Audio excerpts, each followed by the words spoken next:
Hello everyone, this video today is about lighting, and you may be wondering, why is lighting so important? Well, lighting is so important for a few reasons. One is it's not only decorative, meaning that it can make your home look more interesting and compelling and show your style, but it is also a very functional thing. So what I love about lighting and why it's so important is that it's a great opportunity for you to be able to merge and create something that is not only practical and functional, but something that it can also be decorative. In addition to it being decorative and functional, it is also one of those things that can highlight some of the special items in your home that you love. And also it can make those special date night moments a little bit more meaningful. So please do not underestimate the impact of lighting, and I hope you enjoy the next several steps. So when it comes to lighting, I think it's really interesting that most people seem to miss and undervalue scale and placement.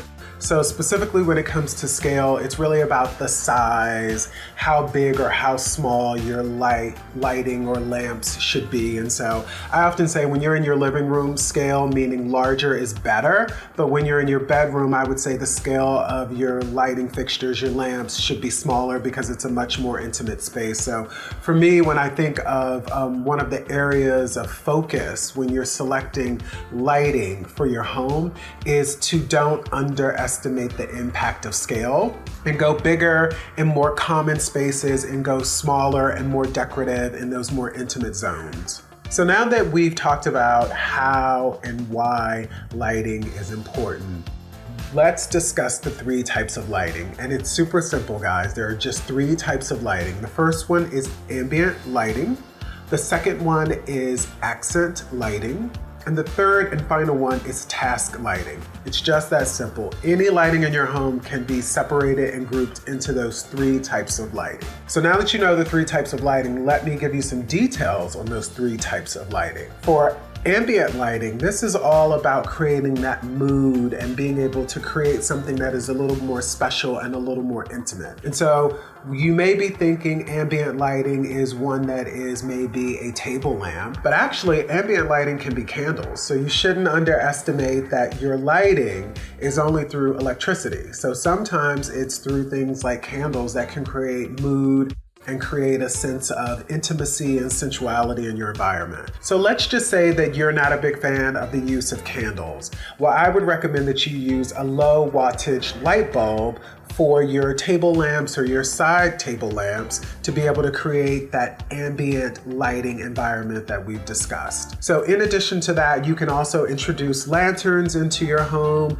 to be able to create that ambient lighting. And personally, for me, I'm obsessed with dimmers. Dimmers are everything. And it seems like it's something that's super expensive or something that's complicated to get in your home. But trust me, all you have to do is go to your local hardware store or go to your local Home Depot store and either install it yourself, or I know Home Depot actually has a service that is super affordable where they can install the dimmers into your home. And honestly, you know, dimmers can really change it from being in a doctor's office to being in, you know, one of the most sexiest, swankiest bars, lounges that you can experience. When you think about having variety and having versatility in your home and really being able to create an environment that is personal and unique, dimmers and ambient lighting are one of the best ways to do that. So now, if I haven't sold you on ambient lighting, let's talk about accent lighting. And accent lighting is something that is usually something a little bit more intimate as well,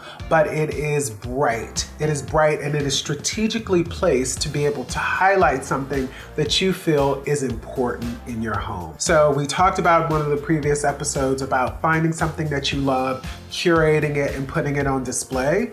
Well, this is something that you need to highlight with your accent lighting. You need to be able to highlight the things that you love or the things that are important in your home. And then finally, this is about task lighting. So this is truly functional. And as I mentioned before, for me, it's about having aesthetics, but also having functionality. But task lighting is really driven in places like your office, or like if you have a desk and you actually need to write or you need to use the computer. But also task lighting for me is something that I found really beneficial in the kitchen. So I love to cook as well as I love love to eat, guys, and over the course of the years of cooking, I have really underestimated the importance of task lighting in my kitchen. We do an inordinate amount of tasks, from whether it's chopping vegetables to, cutting up and cleaning meat, to cooking, to frying, to baking, to cleaning, and all of that. Often you need proper lighting. For me, I'm not always a big fan of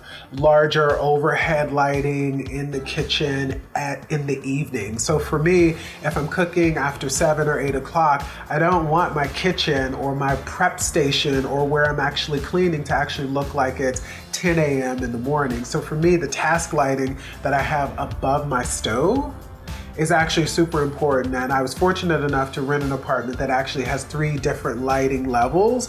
But I would just recommend that even if you don't have that as an option where you can adjust the lighting above your stove or in your ceiling in your kitchen, maybe it's about having just a small lamp so that you don't need this large optic overhead lighting all times when you're in the kitchen. You may just want something that's a little bit more subtle to be able to help you execute your task appropriately. Please don't underestimate task lighting. It's not only something that is functional, it can also be decorative, but even more than that, it is really a practical and meaningful thing, and it's often most underestimated and undervalued in the kitchen. So you may be wondering, now I have identified that lighting is important and I understand the types of lighting. How do I even start to execute this lighting focus? Where do I begin? So there are 3 parts of your home that I would recommend for us to start with. The first one is your living room, the second one is your dining room, and the third one is your bedroom. And I'll focus on each of these 3 different areas. So let's start with your dining room, because as I said before, guys, I love to eat. So for me, a lot of things really center around either the kitchen or the dining room table. So when it comes to your dining room, guys, the most important part of the room to be able to highlight is the center of the dining room table. So as I mentioned before in one of the previous videos, it's all about finding a focal point in your dining room. When you are looking at lighting and you want to focus your lighting on a specific area, or you want your lighting to be most impactful, you need to concentrate that on the center of the dining room table. It is the focal point to your room. And then what I would recommend is that if that lighting is not enough, then I would have indirect lighting on the 4 corners of the room or 2 corners of the room. But when you're thinking about lighting for your dining room, it is all about focusing the center of the table. And this can be done with a chandelier if you're able to include a chandelier. But if you aren't able to include a chandelier, I would recommend, if you're moving into an apartment that has overhead lighting, I would position your dining room table under that light fixture so that you can maximize its impact. And if you don't have an overhead lighting fixture, or you can't introduce a chandelier, then the next best place that I would recommend that you do that is for you to be able to get floor standing lamps that have an adjustable head so that you can redirect the light head to the center of the table. It's all about punctuating and highlighting the most important part of the room, which is where all the food will be, which is where all of your guests will engage, and it really draws your eye into a focal point. So now that we've discussed how to execute lighting in your dining room, now let's discuss the bedroom. And the bedroom is the place where you want your lighting to be a little bit more intimate. You want it to be more cozy.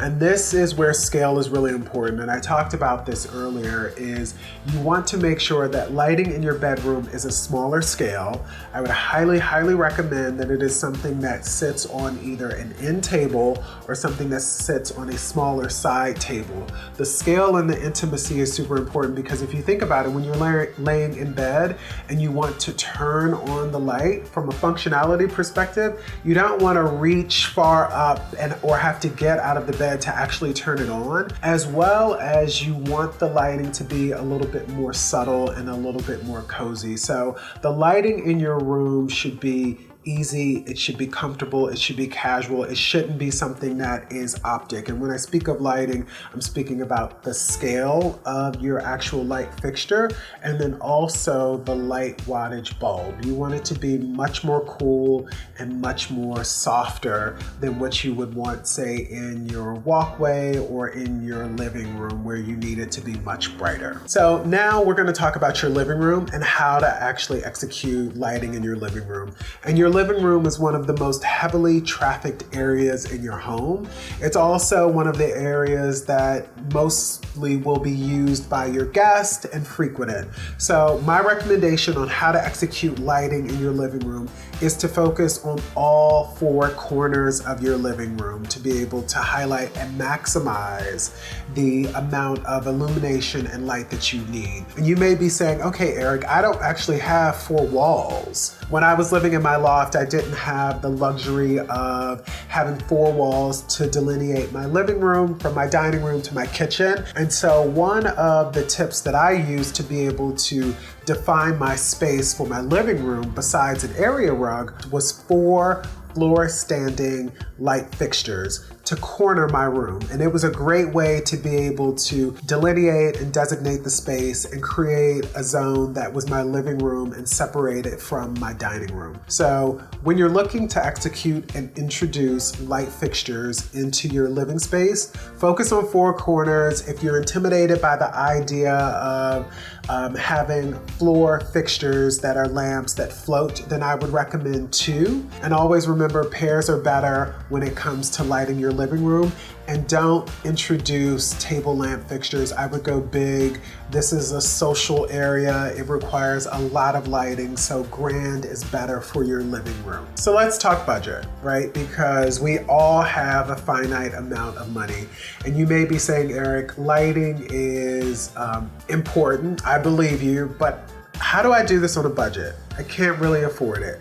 And I would say there's a few ways that you can do this. The first thing is, do not underestimate the power of having different light bulb wattages throughout your home. It's a very affordable thing to do that you can get at any of your convenience stores or pharmacy stores in your local area. You can go anywhere from 75 to 100 to 120 to 200, but just having that variation in the light bulb wattage can create the mood and the ambiance that you are looking to achieve. So those are some two easy ways to do it on a budget.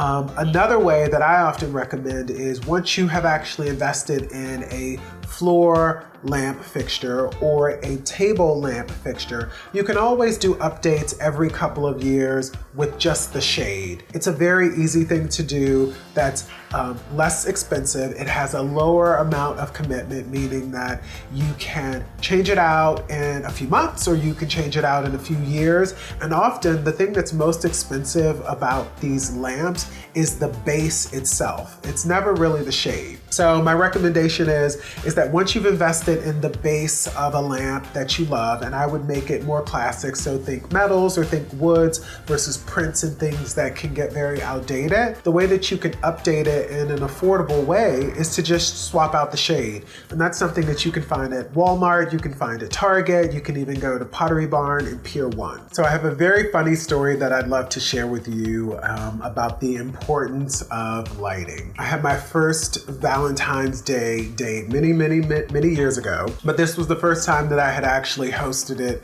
in my home, and it was my first adult, planned Valentine's Day dinner where I had candles done, so check there. I had even rented, yes guys, I rented place settings because I didn't own proper utensils, as well as I didn't own proper dinner plates. But I rented it because I wanted it to be special. I rented a tablecloth for my dining room table. I had flowers. I created the entire environment, everything from music to everything. So lighting the candles, I realized that they had been pretty much used, but I still had a little bit more life in them, I thought. So we're going through the date.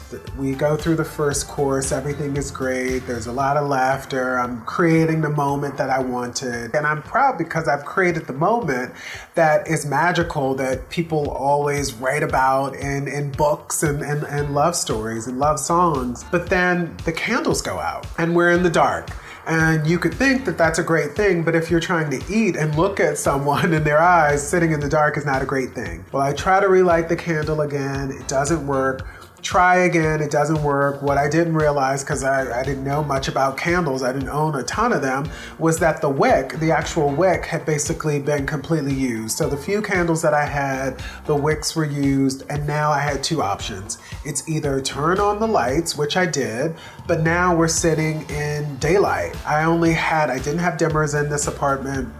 So I had this god-awful overhead lighting, which completely spoiled the romantic moment. So the other option was to go into my second bedroom, which was essentially a pull-out sofa and a desk, which coupled as my office. And we ended up having the balance of my Valentine's Day dinner in the office, where we actually had to sit the food on my desk, pull the desk up to the pull-out sofa, and that was our quasi dining room table. So the learning from that experience is dimmers, guys. Dimmers are so important, because if I had had dimmers in my dining room, I would have fulfilled that magical moment that I had always envisioned for my Valentine's Day date. So please don't underestimate the impact of dimmers. It can change your life and make so many moments memorable. Today to talk to you about style and interior design. Welcome to episode 6, and this episode is all about texture. Having that proper hand feel and proper texture